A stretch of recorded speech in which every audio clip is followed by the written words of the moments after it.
Greetings, mutual mortals! This might be a little different from the stuff I normally cover on this channel. A few months ago, I purchased, played, and finished Wonder Boy Asha In Monster World on my Switch. And I decided I wanted to make a review on it because I was honestly surprised by how much I ended up liking it. And I can actually get some decent gameplay footage because I have a capture card now! A rather cheap one alongside a HDMI splitter I bought off eBay. But it's surprisingly good for its price. If you're looking to get into gameplay capturing and have next to no money, like me, definitely consider this thing. Anyway, enough with the hardware reviews, let's get into it. Wonder Boy Asha In Monster World is a remake of a 1994 Japan-only Mega Drive title called Monster World 4. It was a part of the Wonder Boy franchise, a series of games published by Sega, developed by Westone, and went through a lot of different gameplay styles and genres. But most of them, including this one, were action-adventure platformers with slight RPG elements. The series also had some strange offshoots by Hudson Soft, like the Adventure Island series, or some TurboGrafx 16 ports that were different compared to the originals. I would love to go on about all this a bit more, but GameSack already made an excellent video that goes into more detail about that stuff, so check it out if you're curious. I own the original on PS3 via the Sega Vintage Collection, which also happens to be an official English translation of the game. That version was also on WiiWare, I think. But when playing it, I kinda got stuck in the ice pyramid and never got around to finishing the game. And I really haven't found the time to hook up my PS3 again. Which sucks, because I actually quite enjoyed what I played. Even if it did feel a bit old school and dated in some aspects. This remake was co-developed by ArtDink and Monkeycraft and published by Inin. I think some of the original staff were involved as well. And the game was released not too long ago as of this review actually, on Steam, PS4, and the Nintendo Switch, which is the version I have and will be reviewing. My experience with the original is what motivated me to buy this remake. That, and I heard some good things from it. And again, I ended up really enjoying it, despite the mixed review scores it seems to be getting. And I'm going to show you all why I did, while also making comparisons to the original whenever possible. So strap in, mutual mortals. Let's start this synopsis. This game's story starts with some voices calling out for help that are being carried out in the wind. These pleas for help are heard by a green-haired girl from a village called Estefan. This is Asha, a young warrior and the person you play as. Her design also kinda reminds me of Shantae, even though she predates her by like 8 years. Whoa, deja vu! He's then approached by her father, and after telling him about this, he says she is ready to leave the village. With a little farewell ceremony from Asha's parents and the other villagers, she heads off to the Tower of Silence to prove herself worthy as a warrior. After defeating the monster at the top, Asha receives a magic lamp. She uses it and a genie pops out, congratulating her for completing the tower's trial. He then tells Asha he will take her to a town called Rapidagna, and she must visit the royal palace there to meet with the queen, Pepelogoo XIII, and acquire the title of warrior. He also tells her that he will serve Asha for the time being, and will take her back to Rapidagna on her adventures if he's in a good mood. At the palace, the queen tells Asha about the vow a warrior must take in order to become one. Asha accepts it and is given the title. Pepelogoo XIII then tells Asha her timing of arrival couldn't be better, as the four spirits that protected the land seem to have been sealed, and darkness has been on the rise because of it. Our warrior agrees to help and sets off on a quest to free the four spirits, defeat the elemental wizards along with their master, and restore the land's peace while proving herself worthy of the warrior title. Well, that's most of the opening stuff anyway. There's a few other turns the story takes later on, but I wouldn't want to ruin the surprises. Now for the gameplay. As previously mentioned, Wonder Boy Asha In Monster World is an action-adventure platform game with slight RPG elements.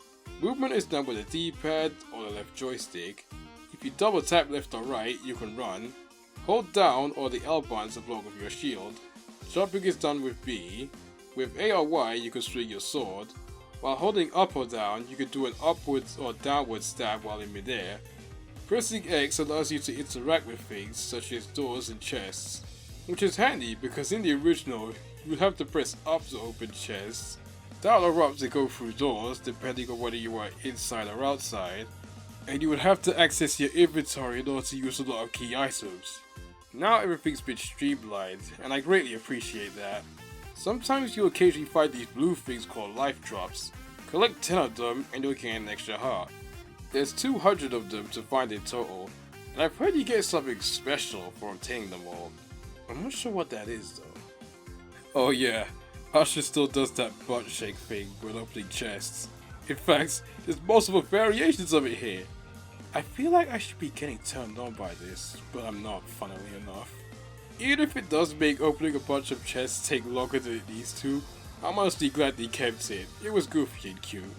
Defeated enemies will usually drop golds that can be collected and spent in shops. You'll also occasionally find these gold bars in chests, which can be exchanged for huge amounts of gold if you talk to the pompous lady in town. And the value of them gets higher and higher as you make progress throughout the game. So it might be a good idea to hold on to them until they can be sold for their highest price. A new addition for this remake is the magical hit. When attacking enemies, you slowly build this meter in the bottom left corner. When it's full, Asha can perform a strong sword swing by holding down the ZR button and attacking.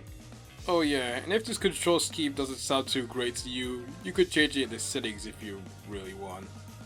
Movement feels great here, a lot better than the original actually. One thing that irks me to no end was that if you were running, your momentum would be cancelled out if you jumped. That's no longer the case in the remake. Sprint jumps are possible here. You could also now sprint while holding the Pepelogoo. These might sound like little things, but they really do help make the controls feel a bit more tight. Oh, that's right, I haven't properly introduced this little guy. Before you head to the first area, Asha acquires a Pepelogoo egg in the Royal Palace, which then hatches at the sacred statue in town. A couple of NPCs have Pepelogoos too, but I think this one's called Pepe. Well, that's what Asha calls them anyway. Pepe can be called with the R button and acts as an extension to Asha's abilities and movement options. You can hold onto them and slow down your descent, double jump, use them to block projectiles, activate switches, and many other things. Also, if you have medicine to spare and you lose your last heart, they will use it to bring you back to life. Pepe is awesome. But don't get too used to having them around though, because they go away during the final act of the game, which sucks. I'm sure they're unneeded for the lost areas, but still. The areas in question are set up like this. Each one has an elemental theme, a mini boss in the middle, and ends with a boss fight with one of the elemental wizards. Your skills will certainly be tested as you have to do a bit of platforming, combat, and maybe a bit of puzzle solving in them. They're all well designed for the most part. The only level that actually got on my nerves was the third world, the Ice Pyramid. It has 3 segments, and they're big! So big that they actually give you a map at the start to make sure you don't get lost. Not only that, but there's ice physics, password memorization, you have to find 5 statues in each, solve the riddle to figure out which order to put them in for each, you get quizzed before the third segment, you have to fight 2 mini-bosses, and the major boss for that area is really annoying too! I can see why Trump the original came with that area now, because my goodness what a slog. I didn't have much trouble with the other levels though. Everything else was a mostly comfortable ride. They also look great in the visuals department. In fact, everything in this game looks pretty good. The character models were all designed in a way so that they closely resemble their official artwork. My only issues with the visuals is that they look a little on the budgeted side in some places. Look at this scene when Asha bombs these rock barriers. The rock doesn't even fall to pieces, it just disappears. And the quality for the models themselves seem a bit 6th gen? They make me feel like I'm playing a high-res GameCube title at times. Not that there's anything wrong with that, I like the GameCube, but still. Also the frame rate drops in certain places. In some areas it's 60 FPS, in others it's 30 or less. Though that might just be a Switch power thing. The PS4 and Steam versions probably run a lot better. Not only that, but there seems to be a few mistakes with the text here and there. Hopefully a patch can iron those out. Lastly, this is just a nitpick, but Asha's low on health pose, the scream badly hurts me. She just looks out of breath or something. This remake is pretty faithful to the original, but there are a few additions and changes made to enhance the experience. In the original, you could only carry one bottle of healing medicine at a time. If you found an extra, you'd have to leave it in the chest where you found it and come back for it later. But in this remake, you could carry multiple bottles at once. In addition, there are herbs you could buy which could be saved for later and heal up some free hearts. Another change is that you can keep and switch between all the gear you've collected thus far. Thank you!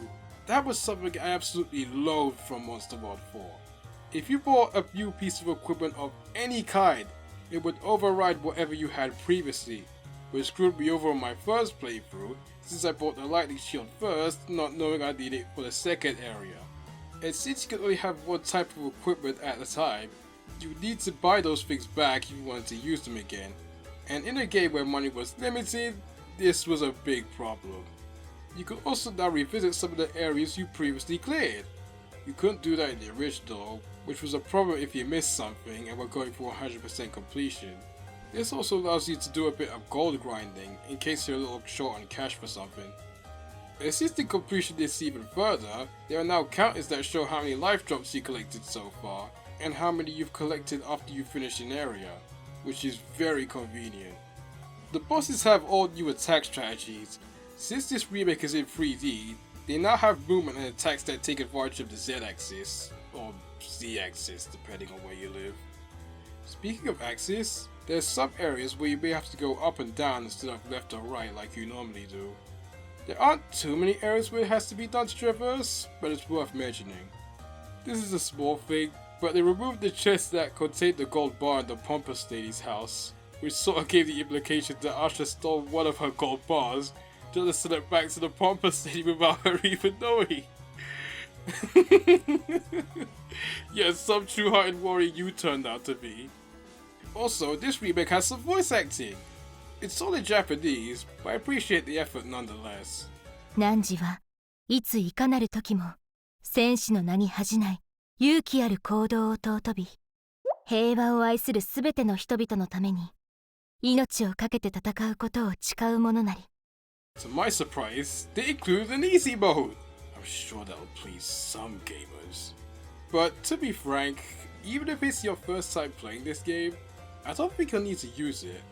With all the changes and quality of life improvements, this remake is actually a lot easier than the original, so adding an easy mode here seems a bit extra, but whatever. It doesn't really change a whole lot either. You start off with a stronger bracelet, coins magnetize to Asha after a while, there's more hearts and medicine lying around, and I think the bosses might be easier? Again, it doesn't change much. A part of me wishes they included a hard mode though, to appease those who like the challenge of the original. Finally, the entire soundtrack has been redone, and there's a few new tracks in here too, and it's fantastic! The original game's OST was done by Jin Watanabe, and I thought it was pretty good, for something made with that kind of sound chip anyway. But the new tracks just blow the old ones out of the water! The remix OST was arranged by Kayori Nakabai, and these new tracks sound amazing! I'm not sure if they use real instruments or not, but they sure sound like they do. Though I swear to the Godfather I heard the James Bond theme in one of the tracks.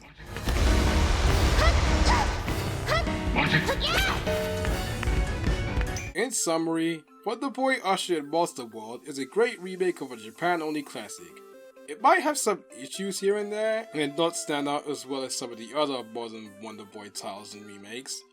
But again, I was pleasantly surprised by it. If this game looks like something you'll jive with, then I recommend giving it a go. As I said before, it's available for the Nintendo Switch, PS4, and Steam. Don't worry, it's priced as a budget title. Something I wish Nintendo would do with their ports. I'm still not buying Tropical Freeze for 50 quid, guys! Moon Factory 4 Special was also at that price point, and I appreciate that game for doing it too. There's also some collector's editions out there, which are pretty neat. By the by, If you purchase the physical version of these games, they come with the original Monster World 4 as a bonus. It's acquired differently on PS4 and Switch. The Switch version has it on the card, and comes up as 2 separate games on the home menu. I didn't even know Switch cards could do that. For the PS4 version, it's a download code, so if you bought that one used, you're probably out of luck because it's most likely already been claimed. The Steam version doesn't come with it at all because it's digital only. Yeesh, just the last time I reviewed a moderately new game. Sorry if my thoughts sounded a little less solid than normal. This game is rather new, and information on it is quite sparse, so doing research on this title proved to be quite a challenge. Either way, I hope you all enjoyed my little critique. By the by, before I close this off, I just wanted to say thank you, because the channel recently just broke 50 subscribers! Yeah, I know that's a pretty small milestone, but I'm honestly surprised by how much people actually like this stuff. I have something a little special planned for the occasion. A review of one of my all-time favorite games! This video might not be ready until a few months' time, but keep your eyes open for it. Since Halloween is right around the corner, Darius will have some eerie endorsements in place in the meantime. I'll be using that capture card too, if you didn't mind. By all means, Stephen Gamer. So thank you for watching, be good, and stay healthy, fellow mortals. Hey Angelos, how do I get this thing working?